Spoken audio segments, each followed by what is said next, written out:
poco più di un mese dal referendum per la separazione tra Venezia e Mestre, i promotori annunciano ricorso. Il quorum indicato dalla Giunta regionale nel decreto di indizione del referendum è una forzatura perché la legge non lo prevede per i referendum consultivi. Faremo ricorso al TAR perché il diritto e la democrazia prevalgano su questo abuso. L'annuncio arriva dall'avvocato Marco Sitran, tra i maggiori sostenitori referendari.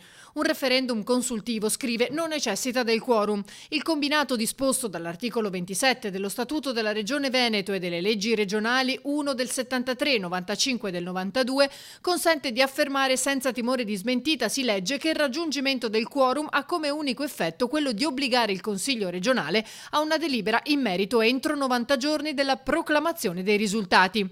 Ciò vuol dire che se il quorum non si dovesse raggiungere e dovessero prevalere i sì alla divisione, anche solo a Venezia o in terraferma, il Consiglio regionale potrebbe comunque tenerne conto senza le tempestive indicate dalla legge e procedere in ogni caso con la propria legge alla creazione dei due comuni. La decisione è tutta politica, conclude l'avvocato, e il sospetto è che il quorum sia stato introdotto per inficiare la consultazione popolare, tendendo una mano al sindaco Brugnaro che spinge per l'astensione.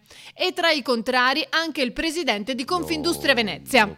Lo definisco con una frase spot. Se ci dovesse essere la separazione, chi da Mestre o nella città metropolitana andrà in giro a vendere i propri prodotti dirà: io vengo da Mestre, near Venice. Non mi sembra il massimo della vita.